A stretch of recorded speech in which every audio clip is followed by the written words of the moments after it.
ಕರ್ತನಲ್ಲಿ ಪ್ರೀತಿಯುಳ್ಳ ದೇವಜನರೇ, ಈ ದಿನದ ವಾಕ್ಯದಾನಕ್ಕಾಗಿ ನಿಮ್ಮೆಲ್ಲರನ್ನ ಪ್ರೀತಿಪೂರ್ವಕವಾಗಿ ಸ್ವಾಗತಿಸುವಂತವನಾಗಿದ್ದೇನೆ. ಈ ದಿನದ ವಾಕ್ಯದಾನಕ್ಕಾಗಿ ಆದುಕೊಂಡಿರುವಂತಹ ಸತ್ಯವೇದ ಭಾಗವು ದಾವೀದನು ಬರೆಯುವಂತಹ ಕೀರ್ತನೆ 36ನೇ ಅಧ್ಯಾಯ 7ನೇ ವಚನ. ದಾವೀದನು ಬರೆಯುವಂತಹ ಕೀರ್ತನೆ 36ನೇ ಅಧ್ಯಾಯದ 7ನೇ ವಚನ. ದೇವರೇ, ನಿನ್ನ ಪ್ರೀತಿ ಎಷ್ಟೋ ಅಮೂಲ್ಯವಾದದ್ದು, ಮಾನವರು ನಿನ್ನ ರೆಕ್ಕೆಗಳ ಮರೆಯನ್ನ ಆಶ್ರಯಿಸಿಕೊಳ್ಳುತ್ತಾರೆ. ಪ್ರೀತಿಯುಳ್ಳ ದೇವಜನರೇ, ದೇವರ ಆಶ್ರಯದಲ್ಲಿ ನಾವು ಜೀವಿಸುವಾಗ ನಿಜವಾಗಿಯೂ ಆ ಆಶ್ರಯ ನಮಗೆ ಸುಕ್ಷೇಮವನ್ನ, ಸಮಾಧಾನವನ್ನ ಕೊಡುವಂತದ್ದಾಗಿದೆ. ಯಾಕೆಂದರೆ ದೇವರ ಆಶ್ರಯ ಅದು ನಮಗೆ ನಮ್ಮ ಮೂಲ ತಂದೆ ಅಥವಾ ಮೂಲ ಪೋಷಕರ ಮೂಲಕವಾಗಿ ನಮಗೆ ಒದಗಿ ಬರುವುದನ್ನ ನಾವು ಕಾಣುವಂತವರಾಗಿದ್ದೇವೆ. ಇಂತಹ ಪರಿಸ್ಥಿತಿಯಲ್ಲಿ ದೇವರು ನಮಗೆ ತಂದೆಯಾಗಿದ್ದು, ತಾಯಿಯಾಗಿದ್ದು, ನಮ್ಮನ್ನ ಎಲ್ಲಾ ಸ್ಥಿತಿಗಳಿಂದ ಕರುಣಿಸಿ ನಡೆಸುವಾತನು ಆಗಿದ್ದಾನೆ ಎಂಬುದನ್ನ ನಾವು ಕಾಣುವಂತವರಾಗಿದ್ದೇವೆ. ಇಲ್ಲಿ ಕೂಡ ದೇವರ ವಾಕ್ಯ ನಮ್ಮನ್ನ ಬಹಳ ನಿರ್ದಿಷ್ಟವಾಗಿ ಹೇಳುವಂಥದ್ದು, ನಮ್ಮನ್ನ ನೀನು ಪ್ರೀತಿ ಮಾಡಿದ್ದಿ, ಆ ಪ್ರೀತಿ ಅದು ಅಮೂಲ್ಯವಾದಂಥದ್ದು.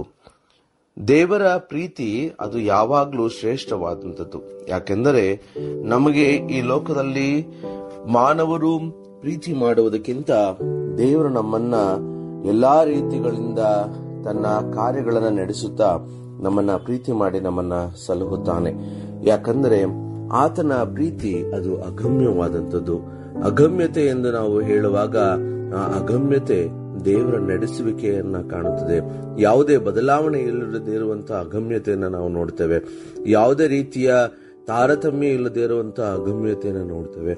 ಯಾವುದೇ ರೀತಿಯ ಬೇಸರದ ವಿಚಾರಗಳು ಇಲ್ಲದೇ ಇರುವಂತಹ ಅಗಮ್ಯತೆಯನ್ನು ನೋಡ್ತೇವೆ. ಆದುದರಿಂದ ನಾವು ದೇವರ ಪ್ರೀತಿಯನ್ನ ನೋಡುವಂತೆಲ್ಲ ಸಂದರ್ಭಗಳಲ್ಲಿ ಆ ಪ್ರೀತಿಯು ಬಹು ಅಮೂಲ್ಯವಾದಂಥದ್ದು. ಆ ಪ್ರೀತಿಯ ಅಮೂಲ್ಯತೆಯನ್ನ ನಾವು ಈಗಲೂ ಅರ್ಥ ಮಾಡಿಕೊಳ್ಳುವಾಗ ನಮ್ಮ ಜೀವನದ ಎಲ್ಲ ಪ್ರಯಾಸಗಳಲ್ಲಿ ದೇವರು ನಮ್ಮನ್ನ ಕರುಣಿಸುವಾತನು ಆಗಿದ್ದಾನೆ. ಆದುದರಿಂದ ಅಲ್ಲಿ ಭಕ್ತನು ಹೇಳುವಂಥದ್ದು, ಮಾನವರು ನಿನ್ನ ರೆಕ್ಕೆಯ ಮರೆಯನ್ನ ಕೂಡ ಆಶ್ರಯಿಸಿಕೊಳ್ಳುತ್ತಾರೆ. ದೇವರು ನಮ್ಮನ್ನ ಪ್ರೀತಿ ಮಾಡಿದ್ದರಿಂದ ಆತನ ಪ್ರೀತಿ ಅದು ಅಮೂಲ್ಯವಾದಂಥದ್ದು ಮತ್ತು ಆತನ ರೆಕ್ಕೆಗಳ ಮರೆಯಲ್ಲಿ ಕೂಡ ನಾವು ಆಶ್ರಯಿಸಿಕೊಳ್ಳುವುದಕ್ಕೆ ಸಾಧ್ಯವಾಗ್ತದೆ. ದೇವರ ಆಶ್ರಯ, ದೇವರ ನಡೆಸುವಿಕೆ, ದೇವರ ಪರಾಂಬರಿಕೆ, ದೇವರ ಕರುಣೆ, ದೇವರ ದಯೆ, ದೇವರ ಉಪಕಾರ ಇವೆಲ್ಲವೂ ಕೂಡ ದೇವರ ಒಂದು ಸತ್ಯತೆಯ ಕಡೆಗೆ ನಮ್ಮನ್ನ ಕರೆದುಕೊಂಡು ಹೋಗುವುದನ್ನು ನಾವು ನೋಡುವಂತವರಾಗಿದ್ದೇವೆ. ಆದ್ದರಿಂದ ಆತನ ರೆಕ್ಕೆಯ ಆಶ್ರಯ ನಮ್ಮನ್ನ ಯಾವಾಗ್ಲೂ ಮುಂಭಾಗಲಾಗಿ ಹಿಂಬಾಲಾಗಿ ನಮ್ಮನ್ನ ಸಹಾಯಿಸಿ ನಮ್ಮನ್ನ ಬಲಪಡಿಸುವಂತದ್ದಾಗಿದೆ.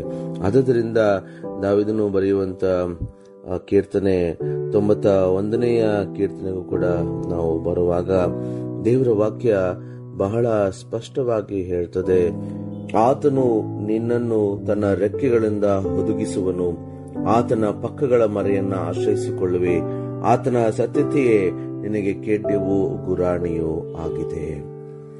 ದೇವರನ್ನ ಆಶ್ರಯಿಸಿಕೊಂಡಂತ ಪ್ರತಿಯೊಬ್ಬರ ಜೀವನಗಳಲ್ಲಿ ನಮಗೆ ಆತನು ತನ್ನ ಪಕ್ಕಗಳ ಮರೆಯಲ್ಲಿ ಆಶ್ರಯಿಸಿಕೊಳ್ಳುತ್ತಾನೆ. ಸತ್ಯತೆಯನ್ನ ಬಲವಾಗಿ ಹಿಡಿದು ನಮ್ಮನ್ನು ನಡೆಸುತ್ತಾನೆ. ಗುರಾಣಿಯಾಗಿದ್ದು ನಮ್ಮನ್ನ ಬಲವಾಗಿ ಹಿಡಿದು ನಡೆಸುತ್ತಾನೆ. ಆತನ ರೆಕ್ಕೆಗಳ ಮರೆಯಲ್ಲಿ ನಾವು ಯಾವಾಗಲೂ ಸುರಕ್ಷಿತರಾಗಿರುತ್ತೇವೆ ಎಂಬುದನ್ನು ಅರ್ಥ ಮಾಡಿಕೊಳ್ಬೇಕು.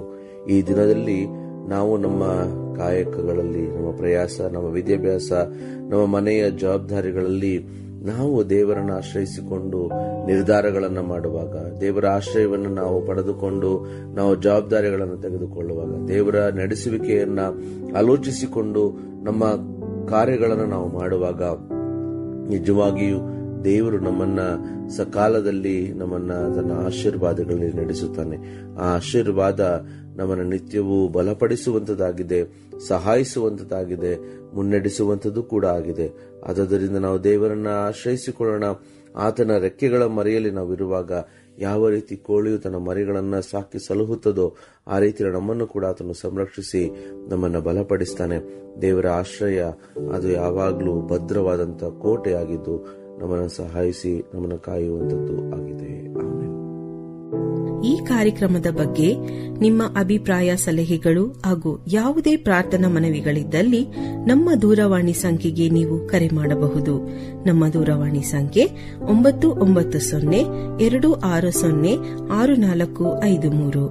ನಿಮ್ಮ ಅಭಿಪ್ರಾಯಗಳನ್ನು ಇಮೇಲ್ ಮೂಲಕವೂ ನಮಗೆ ತಿಳಿಸಬಹುದು. ನಮ್ಮ ಇಮೇಲ್ ಐಡಿ info@fibaonline.org. ವಂದನೆಗಳು.